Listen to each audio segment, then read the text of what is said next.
Kwa jina naitwa Msimu Shabani, manager wa TRA mkoa wa Mbeya. Leo tarehe 28 mwezi huu wa 3, Mamlaka ya Mapato Tanzania mkoa huu wa Mbeya, kwa kutambua umuhimu wa kipindi hiki ambacho sisi kama Wakristo na sisi kama Waislamu tuko katika kipindi cha mfungo mtukufu wa mwezi mtukufu wa Ramadhani, na kwa upande wa Wakristo pia tuko kwenye Kwaresma. Kwa hiyo tukasema ni muda mwafaka kabisa kwenda kuwatembelea watoto wetu hawa ambao wako kwenye mazingira magumu, kuja kuangalau kuwapa moyo na kuwashika mkono. Tumewaletea kitu kidogo hiki ambacho tunaamini kabisa kitawasogeza kutoka sehemu moja kwenda nyingine. Lakini pia watoto hawa kama mnavyowaona hapa ni taifa la kesho. Sio taifa la kesho tu, lakini pia ni walipa kodi wa kesho. Kwa hiyo tukaona kama sisi kama mamlaka tuje angalau tuwashike mkono kama ambavyo umeona ndugu waandishi. Kwa hiyo tunashukuru sana sister kwa kutupokea. Lakini pili, tumekuja kwa ajili ya kuwapa moyo wanaofanya hii kazi. Kwa sababu tuko hapa na sister kama ambavyo wamesema. Hii kazi ni ngumu kidogo. Lakini sister pamoja na wenzake wako hapa wanahudumia watoto na tunaona mnawaona. Kwa kweli tunawapongeza sana sisi kama Mamlaka ya Mapato Tanzania. Mungu awabariki. Hii kazi sio kila mtu anaweza kuifanya. Kwa hiyo sisi ito wetu ni kwamba taasisi zingine za serikali na taasisi za serikali zingine, watu binafsi ambao wanadhani wanaweza kufika hapa kuja kuwaona hawa watoto, wafike ili waweze kuwasaidia. Watoto wanahitaji msaada kama ambavyo mmeona, pia wanahitaji madawa. Kuna wengine kule kidogo wana shida wanaumwa. Kwa hiyo niwakaribishe, nichukue nafasi hii kuwaomba wenye uwezo wajitokeze wafike hapa waone hawa watoto. Asante. Mimi naitwa Sister Atari Simlowe, ni mzaliwa wa Njombe, lakini nimeingia shirika hili la Mbeya. Hapa ndani pana vituo viwili. Kuna kituo hiki cha mazingira magumu ambacho ndio tunaingia kujitimu. Hiki kingine cha pili ni kituo cha watoto walemavu na yatima. Hiki kituo cha kwanza ambacho watoto wanakuja wale ambao wanajikuta wameshafika Mbeya, hawajui waelekee wapi.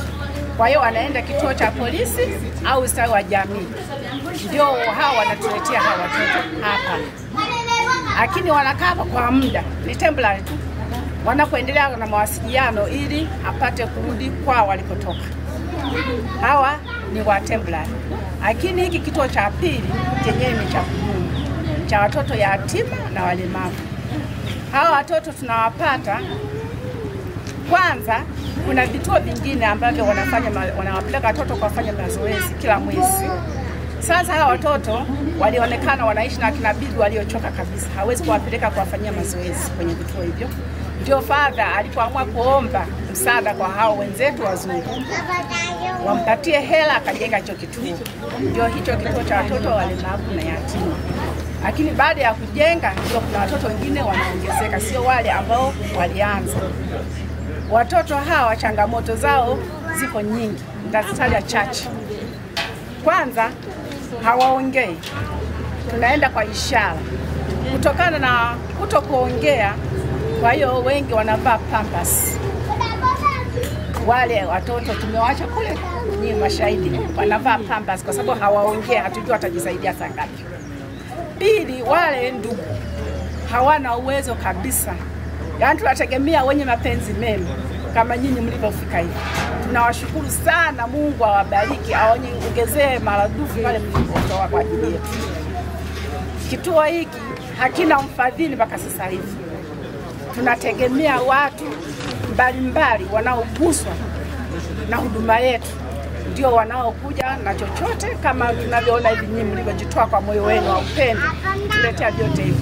Tutakula mwaka mzima. Tunasema asanteni sana kwa upendo na kwa ukarimu ulionao. Ni vingi mno, hata kushukuru na shindo. Mungu Mwenyezi atashukuru badala yangu, kwa sababu mimi binadamu ni dhaifu, siwezi hata kushukuru. Ni vingi mno, mimi mwenyewe nimechanganyikiwa. Nasema Mungu aongezee maradufu. Sina zaidi. Nasema Mungu akabariki kazi ya mikono yenu ili uweze kuwahudumia hata wengine kama sisi mlivyotuhudumia leo. Mtu anaweza kulifanya. Mtu anayelifanya ni yule ambaye moyo wake unakuwa umeguswa na upeo mkubwa wa huruma. Tunawashukuru sana TRA. Wamefanya hili kwa kuwasaidia hawa vijana, lakini pia kwa kulisaidia taifa. Hawa vijana ni vijana ambao hawakujiweka wao katika hali hii, lakini Mwenyezi Mungu amewaweka, wamejikuta wakiishi wakiwa hawana baba, hawana mama, na wote tunajua namna gani upendo uliokuwa mzuri pale wazazi wanapokuwepo na raha iliyokuwepo pale wazazi wanapokuwepo. Lakini hawa vijana Mwenyezi Mungu amewapangia wawe hivyo. Kwa hivyo kama tunajua kuna raha kubwa na upendo mkubwa na huruma kubwa wazazi wanapokuwepo, kwa hivyo hakuna shaka kwamba hawa wanapita katika kipindi kigumu sana. Kipindi cha upweke, kipindi cha kukosa yule ambaye wa kuwaonea huruma kwa kiwango cha juu kabisa. Sasa kwa hili lililofanywa, na ni jambo ambalo lina mafundisho makubwa katika dini yetu, Mtume wetu rehma na amani iwe juu yake alizungumza siku moja akionyesha vidole vyake viwili, anasema ana wakafil yatima kahatani fil janna. Mimi na yule ambaye atakuwa akiwalea mayatima, basi tutakuwa namna hii, tumefungamana namna hii peponi. Inaonyesha namna gani mleaji wa yatima ana daraja kubwa mbele ya Mwenyezi Mungu Subhanahu wa Ta'ala. Ndugu zangu, uyatima ni mzuri kuusikia, lakini si mzuri kuupitia. Ni kitu kigumu sana, ni kitu ambacho kina hisia nzito mno. Mtume wetu rehma na amani juu yake ameishi akipitia uyatima. Kwa hivyo aliishi katika hali ngumu ya ajabu, lakini Mungu naye alikuwa na mipango yake juu yake. Mafundisho ya dini kuhusu mayatima ni mengi mno. Na pale ambapo tutaweka sawa mayatima ni kwamba sasa tunajitengeneza sisi kwanza, lakini pia tunaitengeneza jamii iweze kuwa salama na nzuri. Kama alivyosema meneja kwamba huenda kina Bakhresa wajao watatokana na vijana hawa. Sasa hawawezi kutokana na vijana hawa pale ambapo hatuwezi tukawekea misingi mizuri na kuwasaidia na kuwahurumia na kuwalea vizuri vijana hawa. Kwa hivyo hili lilofanya shukrani kwa shehe wetu wa mkoa kuwakaribisha ndugu zetu TRA. Maana kuna wengine wanawezekana wakasema tunataka tutoe sadaka yetu wakakataliwa, lakini shehe wetu wa mkoa akaona umuhimu wa kumkaribisha meneja wa TRA aliyeliandaa hili jambo na jopo lake lote kuja kuiangalia jamii ambayo yenye uhitaji kama sisi Biaisha Foundation na watoto wengine ambao wanatokea majumbani lakini mazingira yao magumu ambao wanasimamiwa na JUAKITA. Kwa hiyo nitumie fursa hii kutoa shukrani za dhati kwa ndugu meneja kwa jambo hilo lilifanya, ni jambo kubwa sana, kwa sababu ukitaka kuangalia kwa shida ya hawa watoto, nadhani sisi wote ni wenyeji wa huu mji wa Mbeya. Tukijaribu kwenda pale Kabwe mida ya jioni au asubuhi, utapata picha halisi kwa nini hivi vituo vipo na kwa nini JUAKITA na Biaisha Foundation wanafanya hili jambo. Wale watoto ni wadogo, hawajui pakula, hawajui pakulala, wanakosa haki zao za msingi. Sasa kwa Biaisha Foundation na JUAKITA wanachokifanya, kwa maana wamefanya jambo kubwa. Kwa TRA na watu wengine kutushika kwenu mkono kwa hiki kikubwa ambacho mnachoenda kutupatia.